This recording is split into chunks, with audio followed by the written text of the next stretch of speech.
Welcome to computer class. आज हम आपके चैप्टर नंबर 1 के main units of a computer system करने वाले हैं। मतलब जो आपका कंप्यूटर होता है उसमें कौन कौन से आपके मेन यूनिट्स होते हैं। चलिए इसे एक बार रीड कर लेते हैं। The 4 basic functions of a computer are input, processing, output and storage. मतलब आपके कंप्यूटर सिस्टम में 4 सबसे इम्पॉर्टेंट मतलब 4 सबसे इम्पॉर्टेंट फंक्शंस होते हैं। Input, processing, output and storage. Input, processing और आउटपुट का मतलब मैंने आपको वैसे पहले ही समझा दिया है। इसके बाद आपके पास आता है स्टोरेज। स्टोरेज हमारे पास होता है वो चीज़ जो हमारे कंप्यूटर में डेटा स्टोर हुआ रहता है, जो आपके कंप्यूटर के मेमोरी में पहले से ही एग्जिस्ट करता है। मतलब जो आपकी मेमोरी में पहले से ही स्टोर होता है उसे हम स्टोरेज कहते हैं। इसके बाद इनपुट क्या होता है? Input is the information which is entered into the computer. मतलब इनपुट हमारे पास वो चीज़ होती है, वो इंफॉर्मेशन होती है जिसे हम एंटर करते हैं अपने कंप्यूटर में। एंटर मतलब होता है कि अपने कंप्यूटर में डालना, उसे ऐड करना। तो हमारे पास इनपुट वो इंफॉर्मेशन होती है जो हम एंटर करते हैं अपने कंप्यूटर में। नेक्स्ट चलते हैं processing. Processing is performing operations on manipulating data. मतलब जो आपके पास जो आप अपना ऑर्डर, जो भी आप टास्क अपने कंप्यूटर को देते हो, वो कंप्यूटर उसे प्रोसेस करता है, उस पर काम करता है, अपने डेटा को, आपके डेटा को पहचानने के लिए उस पर काम करता है। उसके बाद आपके पास आता है output. Output is the result of the data processing. मतलब जब आपका कंप्यूटर सारा अपना प्रोसेस कंप्लीट कर देता है तो वो हमें क्या देता है? आउटपुट। और आउटपुट क्या आती है हमारे पास? उस डेटा का प्रोसेस ख़त्म होने के बाद जो हमारे पास रिजल्ट आता है उसे हम कहते हैं आउटपुट। उसके बाद आता है storage. Storage refers to devices that can retain the data when the computer is not on और फंक्शनल। मतलब जब आपका कंप्यूटर काम कर रहा होता है तो उसके अंदर बहुत सारी डेटा स्टोर होती है। मतलब उसके अंदर बहुत सारी चीज़ें स्टोर होके रहती है जिसमें आप बहुत सारी चीज़ें इकट्ठा करके रख सकते हो, उसे आप स्टोरेज कहते हो। मतलब अपनी इंफॉर्मेशन को कंप्यूटर में डालकर उसे सेव रखना इज स्टोरेज। उसके बाद आपके पास अब पॉइंट्स में आते हैं। The computer perform these task with the help of its 4 main functional unit. मतलब जो आपका कंप्यूटर है वह जो ये इनपुट, प्रोसेसिंग, आउटपुट और स्टोरेज वो करता है, ये स्टोरेज का काम करता है, इनपुट, प्रोसेसिंग, आउटपुट काम करता है। इसको करने के लिए उसे 4 मेन फंक्शंस की ज़रूरत होती है, 4 ज़रूरी कार्य की ज़रूरत होती है, जिसमें सबसे पहले आपके पास आता है इनपुट यूनिट, फिर है processor unit, memory unit and output unit. तो आप सबसे पहले हम इनपुट यूनिट को पढ़ लेते हैं। यहाँ इनपुट का मतलब होता है आपका यूज़र, जो व्यक्ति अपना काम, अपना टास्क, अपना ऑर्डर कंप्यूटर को देता है, अपने इंस्ट्रक्शंस देता है। इंस्ट्रक्शन मीन्स आदेश। जो आपके इंस्ट्रक्शन वो कंप्यूटर को देता है उसे हम इनपुट कहते हैं। और इनपुट के डिवाइसेस होते हैं। मतलब इनपुट के आपके पास साधन कौन से होते हैं?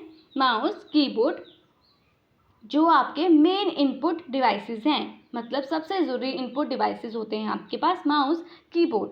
ओके, उसके बाद नेक्स्ट चलते हैं हम स्टोर।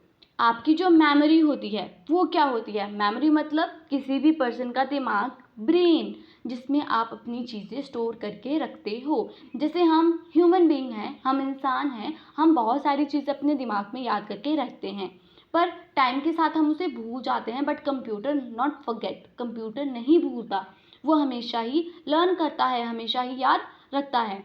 और कंप्यूटर की अपनी लैंग्वेज होती है, अपनी एक भाषा होती है, जिसे हम क्या कहते हैं? मशीन लैंग्वेज या बाइनरी लैंग्वेज। मतलब अगर हम कंप्यूटर को कोई चीज़ भेजते हैं तो वह हमारे वर्डों में नहीं जाते, हमारे शब्दों में वो शब्द नहीं जाते हैं, वो जाते हैं 0 और 1 की फॉर्म में। जो बाइनरी कोड्स वर्ड्स आपको यहाँ दिख रहा है स्क्रीन पर आपकी, उसका मतलब होता है 0 और 1 की फॉर्म में। बाइनरी कोड 0 और 1 की फॉर्म में होता है। इसके अलावा इसमें और कोई भी संख्या, कोई भी डिजिट का यूज़ नहीं किया जाता है। इसके बाद हम चलते हैं आउटपुट। अब हमारे पास जो प्रोसेसिंग होता है जब हम किसी चीज़ को प्रोसेस करने के बाद हमें जो रिजल्ट मिलता है उसे हम आउटपुट कहते हैं। और आउटपुट जो आपके पास डिवाइसेस होते हैं वो कौन से होते हैं? मॉनिटर, स्पीकर और प्रिंटर। यहाँ कुछ ही ऑप्शंस दिए हुए हैं, इसके अलावा भी बहुत सारे ऑप्शंस होते हैं, बहुत सारे उदाहरण होते हैं, एग्जाम्पल्स होते हैं, बट यहाँ कुछ मेन एग्जाम्पल्स ही आपको बुक में दिए हुए हैं। Monitor, speaker and printer. अब मैं इसे आपको एक एग्जाम्पल देके समझा देती हूँ। आप सोचिए, अगर आपने कोई चीज़ अपने कंप्यूटर में डाली है, उसके बाद जैसे हमने कीबोर्ड से डाली है, तो keyboard is a input device. Input device से वो गया प्रोसेसर आपके कंप्यूटर के सीपीयू में, सीपीयू से वो कहाँ जाता है? आपके मॉनिटर पे। Monitor is a output device, मतलब आपको उसके बाद उसका रिजल्ट मिल जाता है। इनपुट यूनिट, यहाँ आपको कुछ खास समझने की ज़रूरत नहीं है, आप अपनी बुक में खुद भी पढ़ सकते हो। इसमें आपके पास मोस्ट कॉमन इनपुट डिवाइस होता है कीबोर्ड, सबसे ज़रूरी और सबसे साधारण रूप में यूज़ किए जाने वाला डिवाइस। सबसे साधारण तौर पर जो डिवाइस यूज़ किया जाता है उसे हम मॉनिटर कहते हैं, उसे हम कीबोर्ड कहते हैं। सॉरी, मॉनिटर नहीं, उसे कीबोर्ड कहते हैं। जो हमारे साधारण तौर पर इनपुट डिवाइस यूज़ होता है उसे हम कहते हैं कीबोर्ड।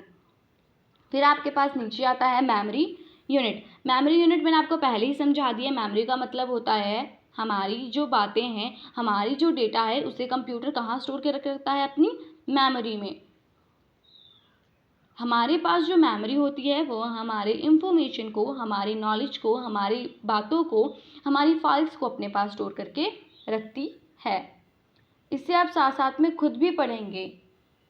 इसके बाद है सेंट्रल प्रोसेसिंग यूनिट, जिसे हम सीपीयू कहते हैं। अब आपके पास सीपीयू क्या होता है? जो आपका सीपीयू है उसे हम कंप्यूटर का ब्रेन कहते हैं, मतलब कंप्यूटर का दिमाग कहते हैं, जो हमारे बहुत सारे कैलकुलेशन टास्क को पूरा करने में हेल्प करता है और कंप्यूटर पर कंट्रोल रखता है। जैसे कंप्यूटर में बहुत सारा काम हम करते हैं, पर कंप्यूटर में काम के साथ साथ कंप्यूटर पे हमें कंट्रोल रखना भी ज़रूरी होता है। तो जब आपसे कोई सीपीयू के बारे में पूछे तो सबसे पहले आप सीपीयू की फुल फॉर्म बताओगे, सेंट्रल प्रोसेसिंग यूनिट, और नेक्स्ट आप बोलोगे कि that computer as a calculating task decision and control the working of all components of a computer। मतलब जो हमारा कंप्यूटर है वो सारी कैलकुलेशंस करता है, सारे टास्क को कंप्लीट करने में हेल्प करता है और कंप्यूटर पर कंट्रोल बनाकर रखता है। इसके बाद आपके पास है let us learn about each of the CPU parts. Then अब ये जो CPU पार्ट्स हैं हम कल की क्लास में डिस्कस करेंगे। आज आप सेंट्रल प्रोसेसिंग यूनिट तक ये जो मैंने जितना भी आपको समझाने की कोशिश की है आप उसे ध्यान से समझेंगे, और जो भी क्वेश्चन होंगे हम ऑनलाइन क्लास में से डिस्कस कर लेंगे। आज की क्लास में आपके लिए इतना ही। Thank you and have a nice day.